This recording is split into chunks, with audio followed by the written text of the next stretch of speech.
Mais de um mês após o desaparecimento dos 4 homens que foram cobrar uma dívida em Caraíma, esta é a primeira vez que Renan Fará, o advogado de defesa da família Buscariolo, fala com a imprensa.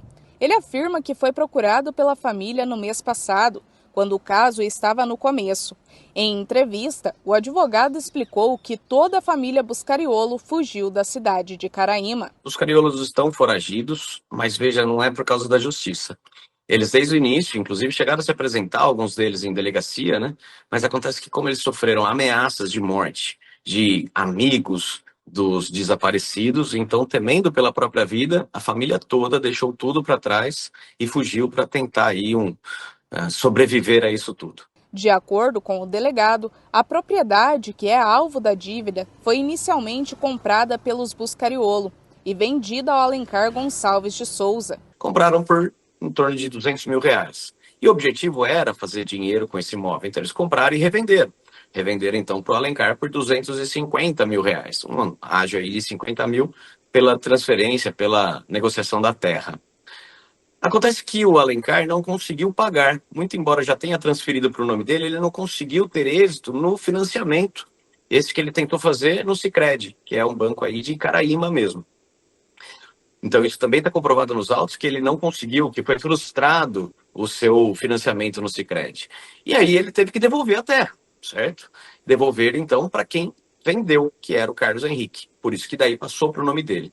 Mas para a questão fiscal, que nunca passou pelo nome do Carlos Henrique e agora passou a integrar o patrimônio dele, eles fizeram ali umas notas promissórias do valor de 10 notas de R$ 25 mil, que não era nem o objetivo serem pagas, porque era ele devolvendo o imóvel. O que ele tinha, pelo menos ele acreditava ter, era um crédito a respeito de benfeitorias que ele fez na terra. Nem entendo ser justo, porque ele ficou meses e meses sem pagar por ela, certo? Seria até ele pagar aluguel por esse tempo que ele ficou na propriedade, mas ele fez ali um desmatamento, que não sei nem se foi lícito esse desmatamento que ele fez, e também cercou a terra. No máximo, de acordo com os meus clientes, isso valeria em torno de R$ 15 mil.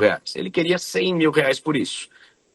Na dúvida entre uma coisa e outra, antes de pagar, eles disseram: vamos primeiro vender a terra, porque o objetivo é vender. A gente não tem o dinheiro. Compramos a terra para fazer negócio e agora a gente está tendo mais tempo aí, demorando para poder pagar. Mas vende, depois a gente acerta. Nesse meio tempo, o Alencar contratou aí esses cobradores de São Paulo que foram fazer a cobrança. E veja, nos autos fala tem 1 milhão, mas são 10 notas promissórias de 25 mil que sequer são devidas na realidade. O advogado afirma que os 4 cobradores estiveram na propriedade na segunda-feira e que, de acordo com os Buscariolo, essa foi a única vez que eles conversaram. Aí eles foram cobrar lá e falaram com o Paulo e com o Antônio. E depois eles desapareceram. Disseram que foi uma conversa que tiveram na segunda-feira e, veja, essas conversas foram com quem atravessou a negociação. O Alencar e o Carlos Henrique e o Carlos Eduardo nunca se viram pessoalmente. Então tudo isso foi feito através do Paulo e do Antônio. Disseram que foi uma conversa no primeiro dia um tanto truculenta e depois não viram mais. E não cabe a mim ficar investigando e dizendo quem foi ou não foi, mas não sendo meus clientes, outra pessoa foi.